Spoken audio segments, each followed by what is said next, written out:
This program is presented by the Fromm Institute for Lifelong Learning at the University of San Francisco. The Fromm Institute, keeping up with the times no matter when.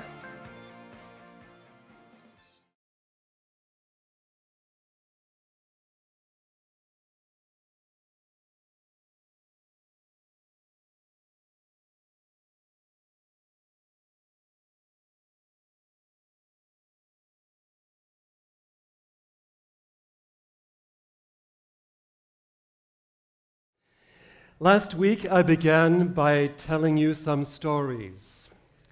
And today, I'm going to begin by telling you some stories. You recall from last week that God created the angels out of pure light and the jinn out of smokeless fire. And then God planned to create Adam, and he and his descendants would rule the beautiful world that God had created. But the angels protested. No. Because they said, Adam and his kind will defile the earth with bloodshed. But God made Adam anyway. After Adam was created, God told all the angels to bow down before Adam, and very reluctantly they did. All except one. And this angel's name was Iblis, who persisted in his refusal because Adam and mankind, that is, Adam and people, were not worthy to bow to. As the story goes, how can I bow to a mortal, a thing made from clay, I who am made of such nobler substance? Then God cursed Iblis and banished him from paradise, the mansion of immortality and of eternal happiness. Adam and Eve, the wife God had created for him, were allowed to continue to live in the paradise of joy and serenity, free to use all the good and lovely things they found there, except one tree from whom they could not eat. Iblis, the now dark angel, hatred and resentment, stole secretly back into paradise to take his revenge on Adam and his wife. Cunningly, he tempted them to eat the fruit that God had warned them against. And in a moment of weakness, they did taste it. Because they had disobeyed him, God ordered them to leave paradise, banished them to earth, now a much harder place, where they and the descendants would have to live and die until the day of judgment. Oh, this doesn't have a happy ending, does it? No. So, since that time, the angel Iblis, also known as Al-Sharen or Satan, focused his considerable abilities on destroying humanity as a whole and all men and women individually in particular. And this story is in the Quran. So there's already one paragraph you don't have to read. Okay. It's in, again, the sayings, the recitations of Muhammad, and indeed the phrase, Satan deceives, Satan misleads, Satan torments, occur over and over and over again in these sacred scriptures, in these different passages of the Quran. Iblis is the devil in the Muslim world. It comes from the term he despaired. Perhaps he despaired of God's mercy. But as Al-Sharan, he became known as the enemy of God. And he continues to whisper to humans, tempting them, the waswas, the whisperings, and the false suggestions, the false hopes that always drive us to do foolish things. This Muslim belief coincides with the idea that every individual is accompanied with an angel who spurs to good actions and records them, and to a shirain, a devil, who spurs us to action and records those deeds as well. And last week, I mentioned briefly the black stone. I told you again of this falling star that landed before Abraham and his son Ishmael.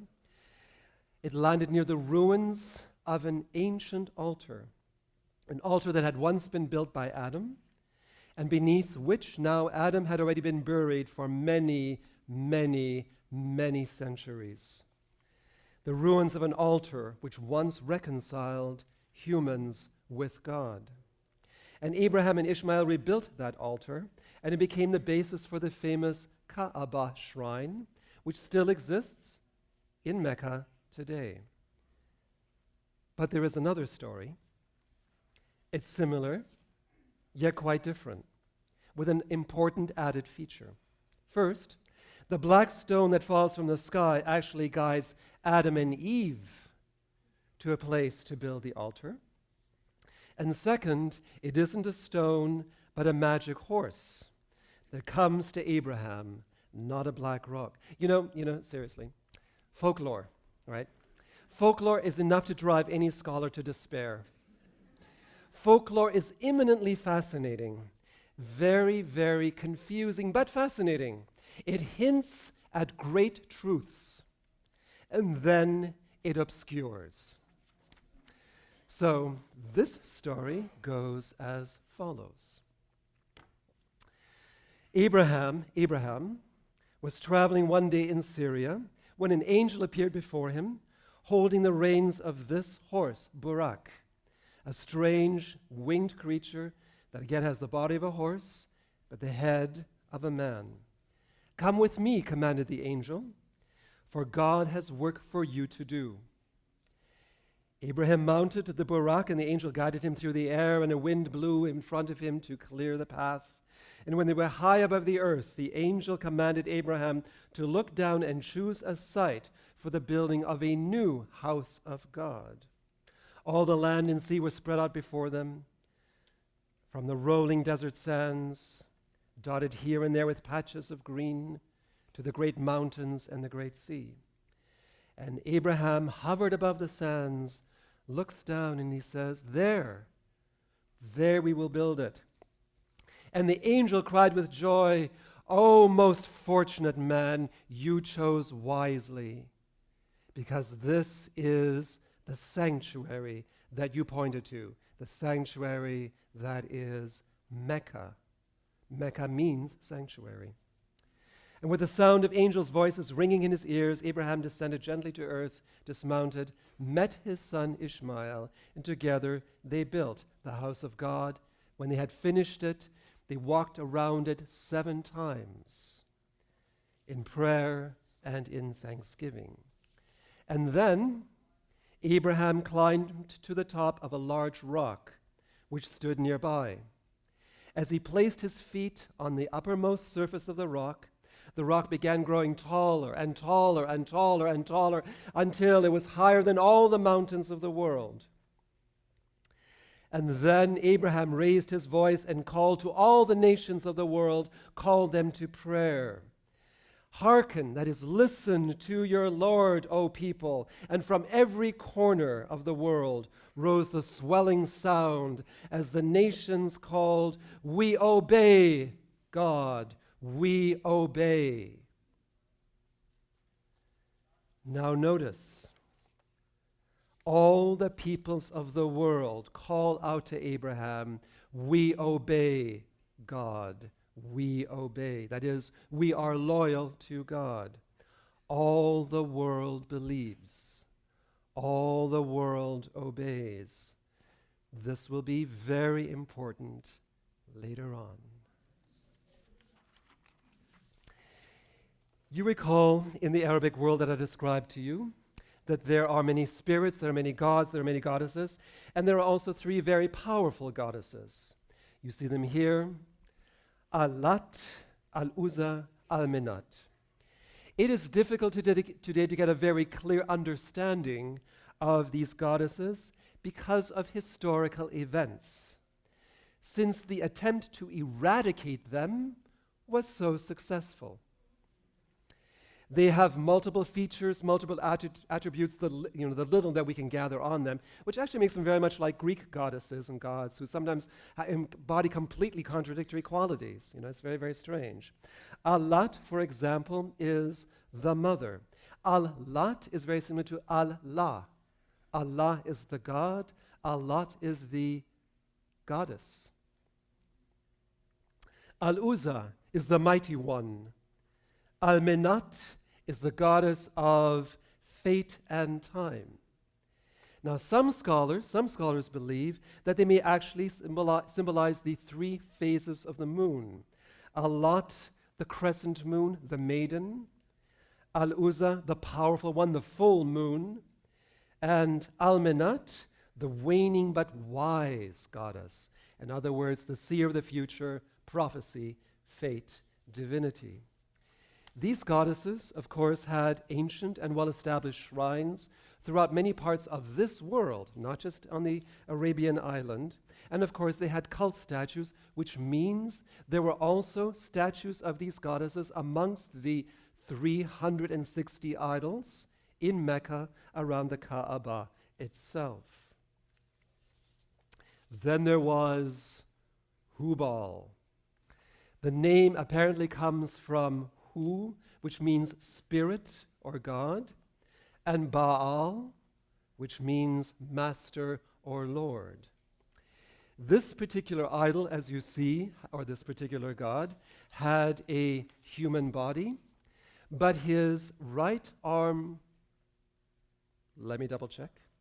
It is the right arm, yes, the right arm is broken off and is replaced by a gold arm instead. He was the well, it's the picture that's backwards. I do make mistakes, but I couldn't get the picture to flip. Okay, at any rate, yes. All right, at any rate. He was the most powerful of these idols in Mecca. Again, he was the most powerful of all the gods. And therefore, logically enough, he is also a god of prophecy. Meaning that the divinity, in other words, to divinate something, in other words, to find out what the gods want, what the future holds, arrows were thrown in front of him. And the directions that the arrows pointed then indicated the action that should be taken. For example, one story that was recorded is that Muhammad's grandfather vowed to sacrifice one of his 10 children to this god, Hubal, in order to win prosperity and good fortune for his entire family. He consulted the arrows, whoosh, so that the arrows would choose which child would be sacrificed. The arrows pointed to the son who would be the future father of Muhammad. He should be sacrificed. The grandfather could not bring himself to this. The father could not bring himself to this. And so instead, he sacrificed 100 camels. This is the kind of story I like to tell my students, because then I like to say, maybe Hubal knew that Muhammad was going to destroy him. I like to play with their minds. It's just so much fun. Okay, at any rate. So, again, I mentioned last week that these very, very terrifying deserts, which we encounter today on the Arabian island, again as it's called, were not always this way.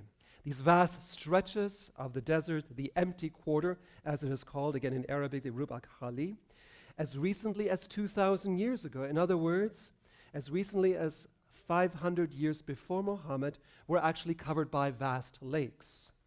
Now, do you recall when you came into contact with like the 1001 Nights, the Arabian Nights, these very, very stories, things always happen in caves. Did you ever notice? And you always think to yourself, where are the caves in the desert world?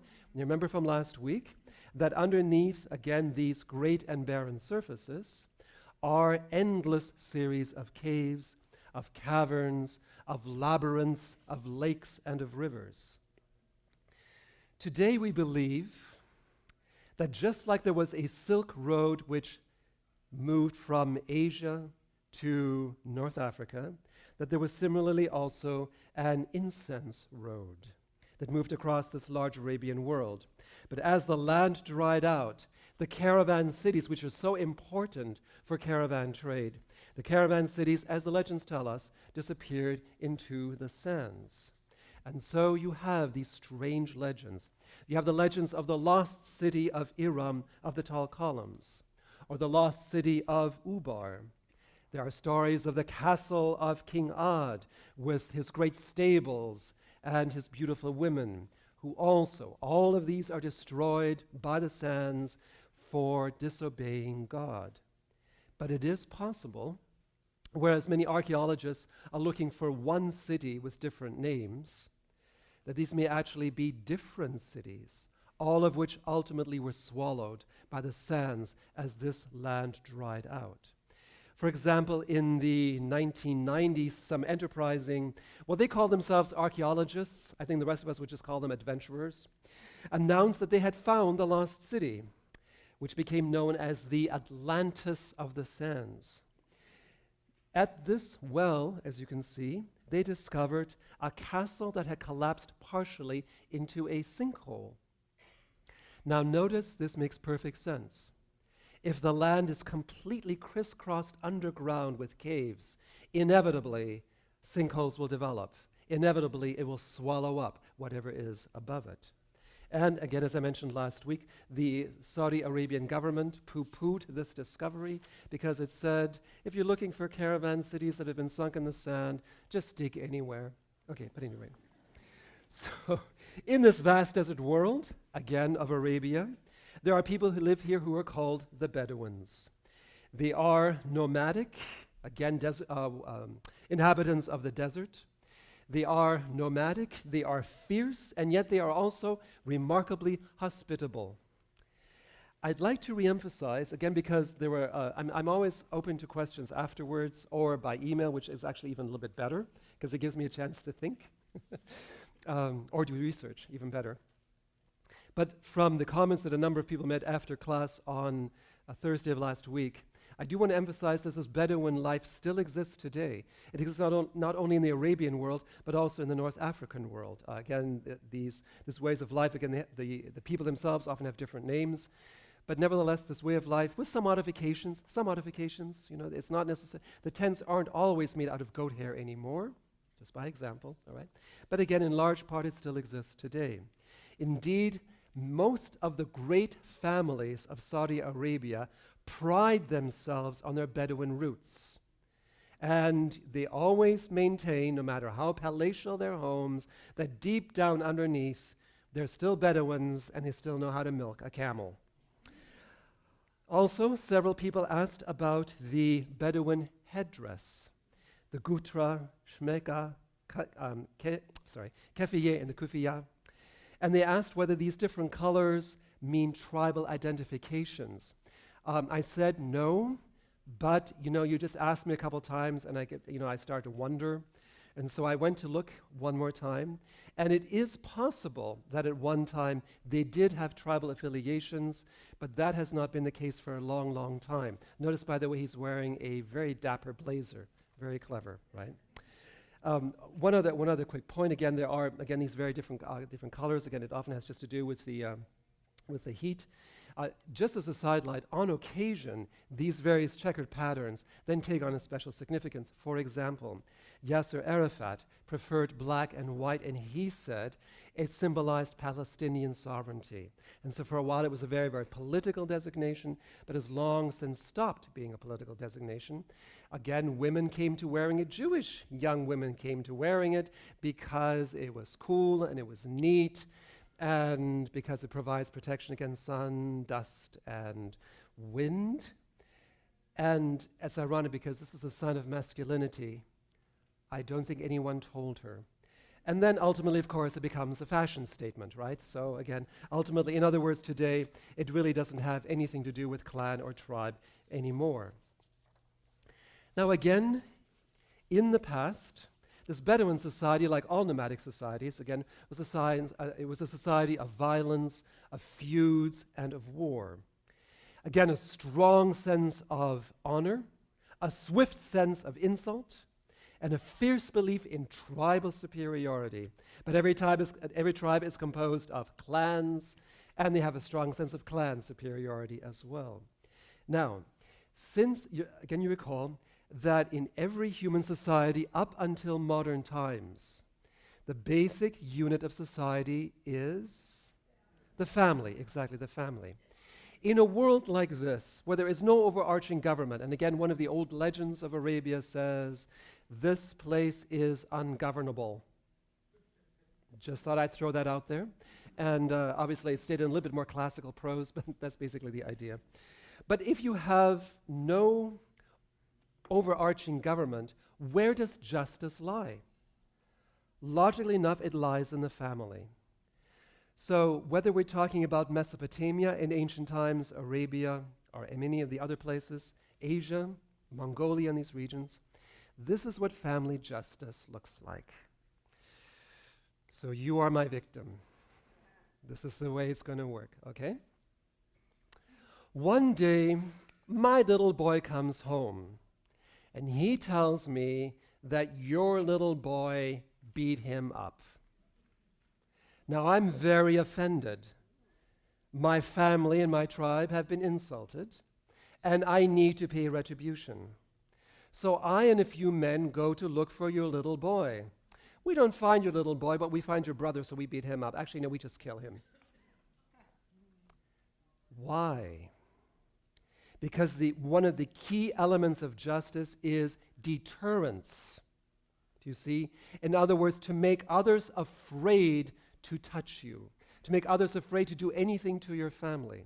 And so you can well imagine that when he discovers that his brother has been killed, he and a couple of men get together and they try to, kill a couple of ours. And out of this obviously develops what?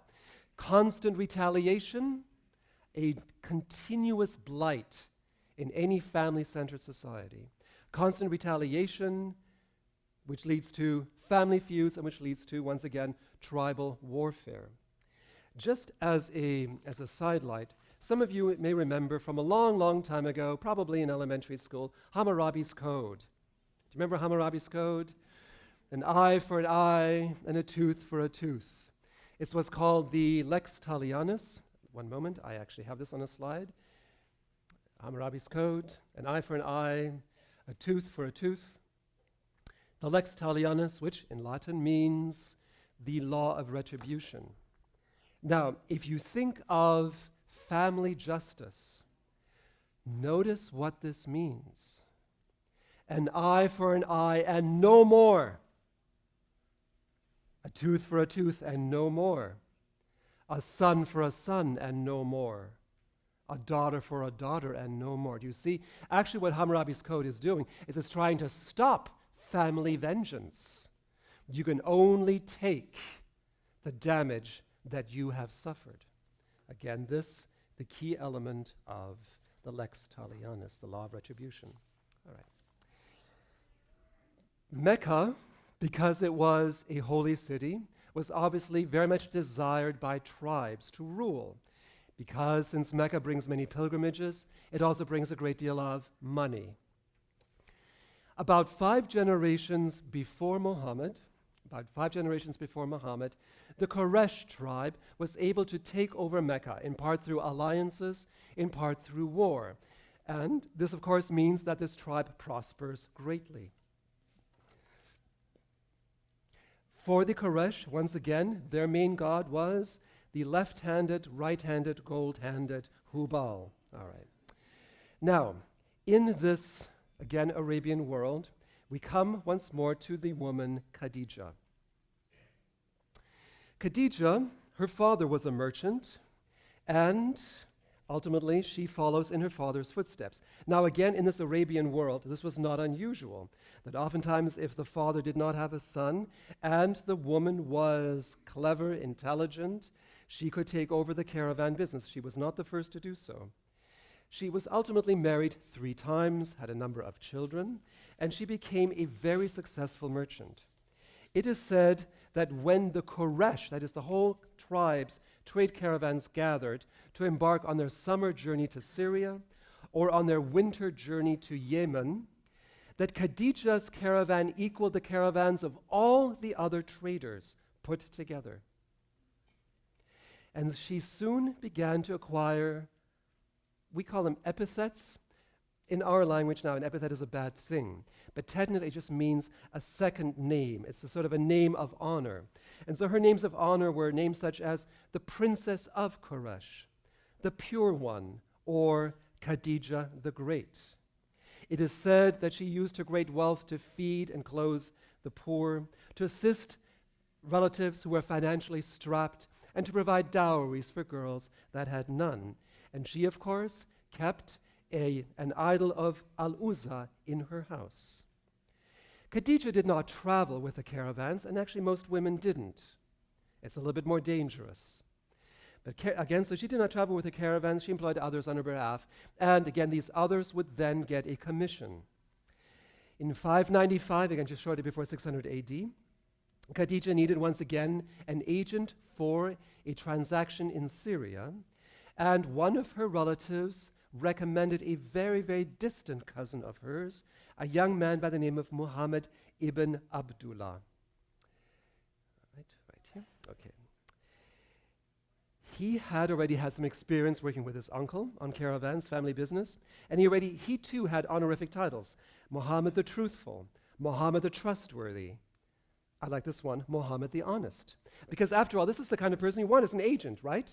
I mean, if you're going to have someone who assists in your business, you want someone who's trustworthy and who is honest.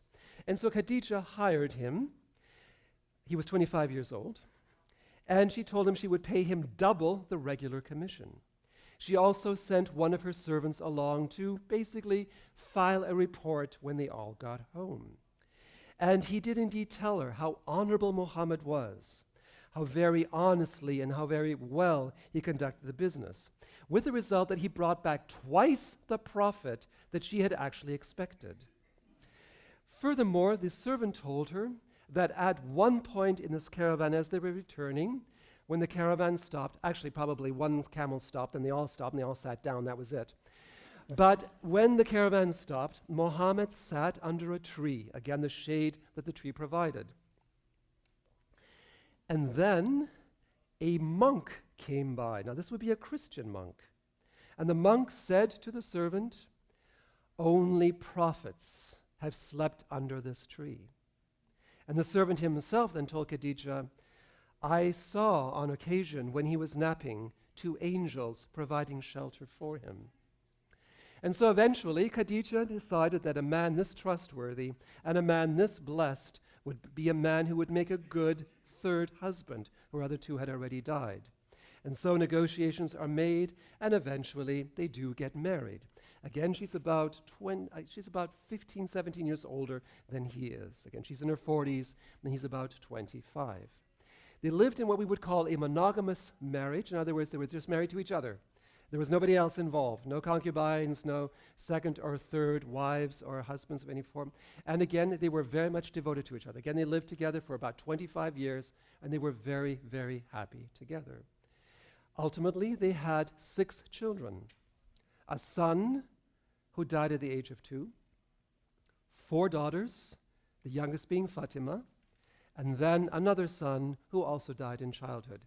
This again, as you all know, one of the worst things to happen to parents is to outlive your children. But infant mortality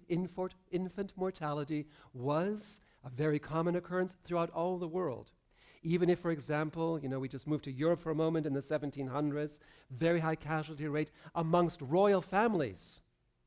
And if there's a high casualty rate of children in royal families, you can imagine what it would be like for anybody else, especially in a desert world like this.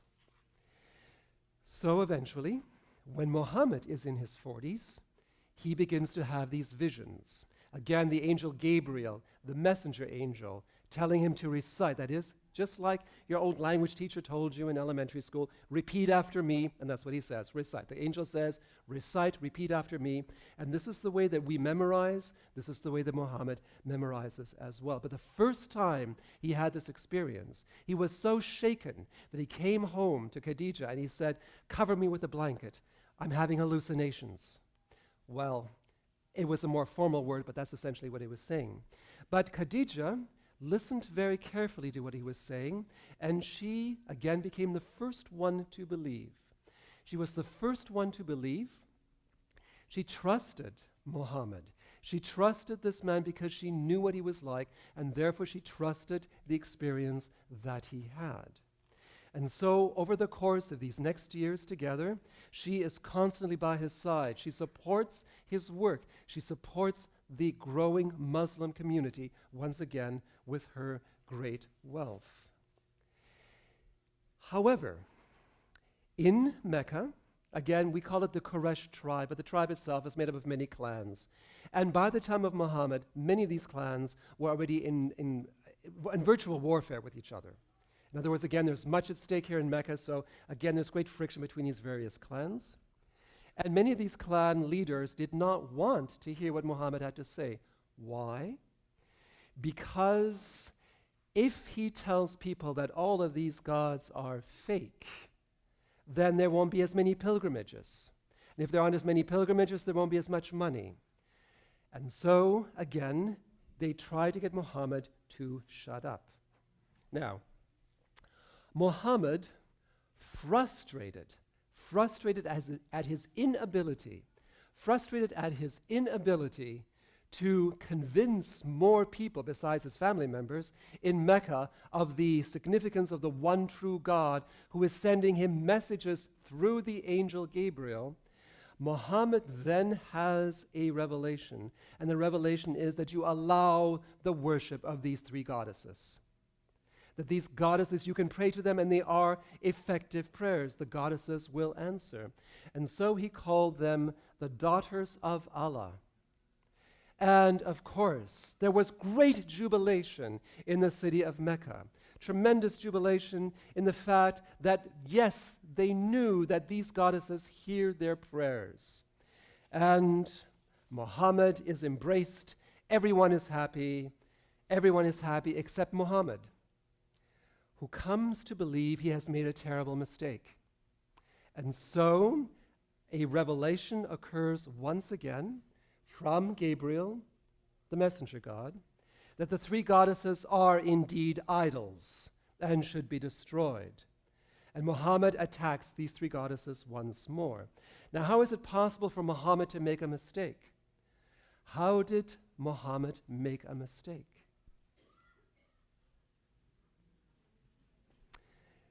It was Satan. Satan who deceives us. Satan who deceives us. Satan who deceives us.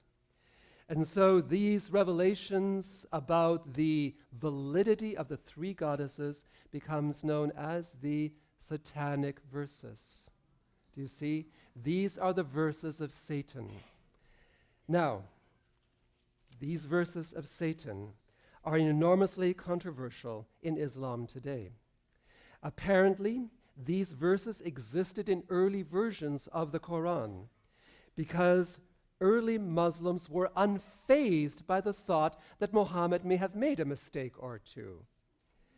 Only later, when the belief spread that Muhammad's revelations were infallible, without error and without possibility of error, that these verses were then removed, although they continue to exist in the historical writings of some early Muslim scholars, and that's how we know about them. This, of course, is also the context for, in our own time, Salman Rushdie and the satanic verses. You are probably familiar, again, with at least the controversy around this book, because he chose his title very carefully. I'm sure he expected many Muslims to be upset, and many Muslims were very upset. They were indeed. Because, again, it refers to these particular satanic verses, the idea that why would Muslims be so upset in the 20th century? Because Muhammad is infallible. No mistakes can possibly be made, and therefore these satanic verses are a direct attack upon Muhammad and ultimately the faith as well. And so, indeed, throughout the world, you may remember this, throughout the world there were burnings not only of the book, but also the fatwa that was issued by the Ayatollah Khomeini in Iran, and of course, Rushdie himself burned in effigy, and ultimately had to go into hiding, as you recall, because again he was afraid for his life. So Muhammad first preached to his family and to his relatives and to the people of Mecca, again for approximately a 10-year period. And a community gradually developed. They continued to worship at the Kaaba, as was always the tradition. And again, they emphasized that monotheism, the belief in the one true God, had always existed. It had just been swamped by all these gods, these idols, which had developed over time. Now again, Muhammad denounced these idols, and he preached that this idolatry should be ended. And so he, of course, arouses the anger of wealthy merchants. But Muhammad also preaches that the strong and powerful should stop oppressing the poor and the weak. And this aroused even more anger against him. And so, largely enough, Muhammad's followers are increasingly harassed and persecuted.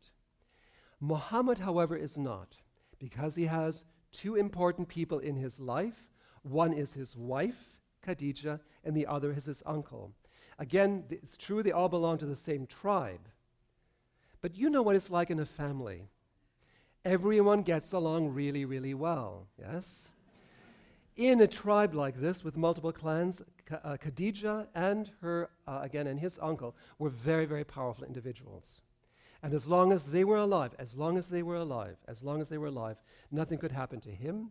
But indeed, he sends many of his followers to Ethiopia, what we call Ethiopia, or what was called Abyssinia at that time. The situation, however, deteriorates enormously in 620, and about 10 years after his teachings, because his beloved wife, Khadija, dies. She's now in her late 60s or early 70s, and shortly thereafter, his uncle also dies. In other words, Mecca is no longer safe for Muhammad.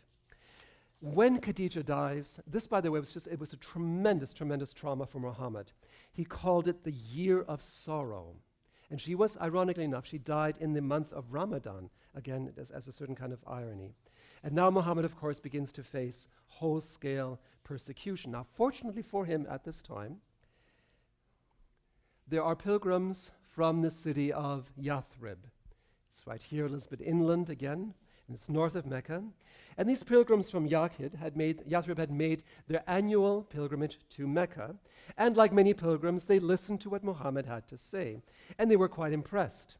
They were also a little desperate because the city of Yathrib was torn apart by two clans constantly fighting against each other, and a Jewish community caught very unhappily in the middle. And so some of these pilgrims approach Muhammad and they ask him if he would come to Medina and mediate and bring back peace and with it prosperity. And Muhammad agrees to go to Yathrib on one condition, that they accept him not just as a prophet, but they accept him as their leader, essentially as their king. And so indeed a contract is drawn up. One of the other reasons why Yathrib may have been interesting to Muhammad, again, this is not generally in the literature, but his mother was from here. Again, his mother was from Yathrib, and so there might also have been some relatives of his mother there as well. And so over the course of the next 2 years, from 620 to 622, more and more of his followers are gradually moved over to the city of Yathrib for their safety. And then in 622, it's only a small group that are left. Muhammad, his family, Abu Bakr, his very close friend and advisor. And then an assassination attempt is made upon Muhammad. It fails, but it frightens them sufficiently that they realize it's time to leave Mecca as well. And so Muhammad, Abu Bakr, his remaining associates, flee the city of Mecca, and the warriors of Mecca are in hot pursuit, going right after them. And then Muhammad and this small group fleeing see a cave. And they slip into the cave, and then very swiftly, a spider spins a web over the entrance. As the warriors come by, they see a cobweb over the entrance of the cave. Obviously, no one's been there, and so they ride on. And in this way, Muhammad, Abu Bakr, and associates are saved. What is interesting is that this is a very similar story to the Virgin Mary. When Mary and the little baby Jesus flee to Egypt, the soldiers of Herod are in hot pursuit. She slips into a cave. A spider weaves a web in front of the entrance. Herod's soldiers ride by because obviously the cave has not been disturbed. This is called the Hijra. And depending upon your sympathies, it's translated differently. It used to be translated the flight, but many Muslims object to this translation because it sounds like Muhammad's running away. So the official translation is actually the migration. In other words, again, the migration to this new city. And this is the year 1 for the Muslim calendar. Again, it's the year 1 for the Muslim calendar. The city of Yathrib welcomes Muhammad, embraces his teachings, and accepts him as their leader. And so soon the city is renamed. It's renamed Medinat al-Nabi, meaning the city of the Prophet, which of course everyone likes to abbreviate, and they did too. So Medinat al-Nabi turns simply into Medina, that is the city. The same city, of course, which pilgrims can still visit in Saudi Arabia today. Now, significantly is that in Mecca, Muhammad had been a prophet. Just a spiritual leader, again, a leader of a religious group, and a businessman, of course. But now in Yathrib, that is in Medina, he was not just a spiritual leader, he was also now a political leader. And if he's a political leader, what other kind of leader does he have to be? A military leader. You see, again, the two go hand in hand. Does he have any military leadership skills? Lots. He used to be out with the Bedouins. He used to be out in warrior training. And of course, he even rode as a warrior with these caravans. Now notice, shockingly for us, there is no separation of church and state. But of course, in most human societies, there actually never was. So, the revelations, the recitings of Muhammad also change when he's in Medina. When he was in Mecca, the revelations were about the Last Judgment, about warnings, about stressing God's unity and sovereignty, again, God's justice and his compassion. And one has to emphasize this. Probably the single phrase that is repeated most in the Quran is, God is merciful, God is merciful, God is merciful. Right? Again, he's trying to warn people that there is a last judgment coming and it's time to buck up. In Medina, the revelations change because now the revelations focus on building a community. In other words, how do you build a Muslim society? In other words, it addresses issues of ritual, addresses issues of legal matters, divorce, for example. And in other words, we have gradually the developing of what is called the Ummah, that is the Muslim community, again, the community of the faithful, the people who have submitted to God. In other words, the development of a theocracy. In other words, again, a government by God. But this is actually very, very significant, and this cannot be understated. Again, it cannot be overstated either, for that matter. All right. But the key element here is that he comes to a city that is just torn apart by clan rivalries. And he brings unity to the city. Now, notice what this means. It means a city torn apart by these rivalries unites under Muhammad's leadership, following the commands of Allah as spoken by the Prophet. In other words, he establishes a community united not by blood ties, but united by obedience to a common faith. This again is very, very important. At the same time, in Medina, Muhammad, a widower, he marries again. He ultimately marries 12 more wives. First, he marries the daughter of his good friend Abu Bakr, again, the young and vivacious Aisha. And then again, he marries 11 other women. possibly, again, because this is so usual in human societies, in order to forge tribal alliances, exactly to forge tribal alliances. In other words, it continues the Arab custom of polygamy. It is interesting because we do have some stories about Aisha, young and vivacious, who very much resented how much Muhammad continued to talk about Khadija. Again, she's dead. Why do you keep talking about her? I mean, you can imagine the conversation. Okay, at any rate. So Muhammad builds himself a little house in Medina, cottages for each of his wives, which surround a common courtyard. And inside this courtyard, again, shaded by date palms, Muhammad teaches his followers, speaks slowly, looks up to heaven, as if listening for the new recitations that should come. In other words, his house, again, his collection of homes, his collection of houses, again, become the first masjid. The masjid, in other words, a place of prayer, a place of prostration. From masjid, over several different languages, we get the word mosque. All right. Again, it's the first mosque. Now, slowly again, this community begins to take shape.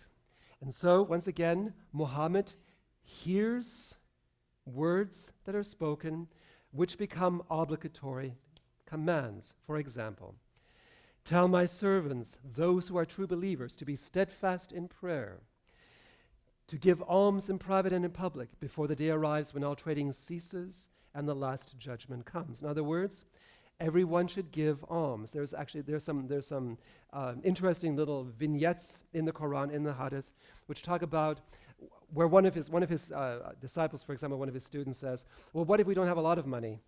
Well, give a little money. Well, what if we don't have any money? Well, then do something good.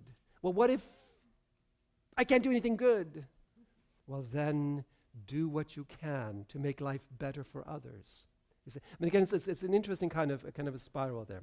At any rate, Muhammad also commands his followers to pray 5 times towards Mecca every day, again, especially towards the Kaaba.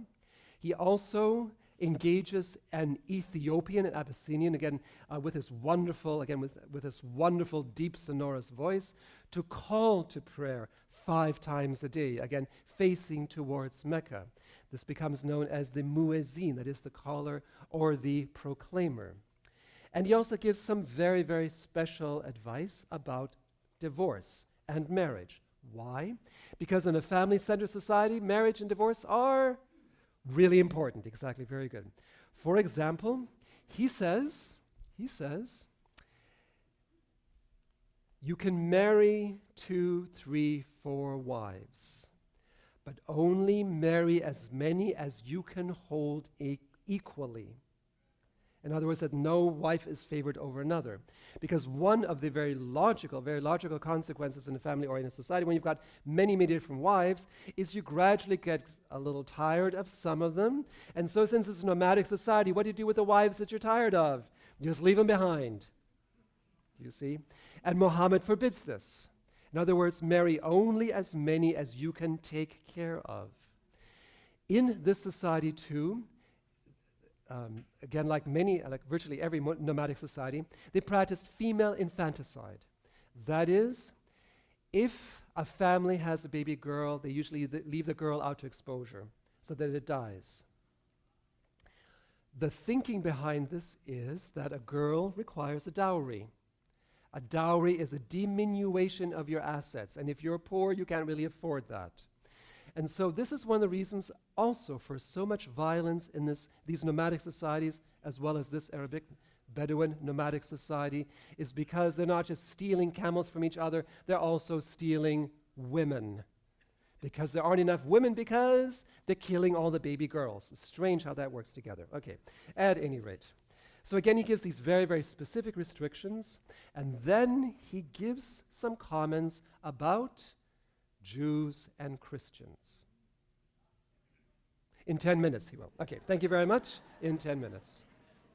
That's what the Quran is. Again, it's the collection of the revelations that Muhammad received from the angel Gabriel. Then there are also the collections of the things that he did and said and encountered and responded to. These are known as the hadith. Again, I'll give you a handout for this at the next time. But again, this is a collection of the things that he taught when he was in Medina, again, when he was in this city of the Muslim community. And just to give you a sense of how it's a little bit different, I thought I would share with you one small vignette. In this particular vignette, Muhammad is addressed as the Apostle of God. And so it says, "The Apostle of God passed by a pile of grain. He put his hand into the midst of it, and his fingers encountered moisture.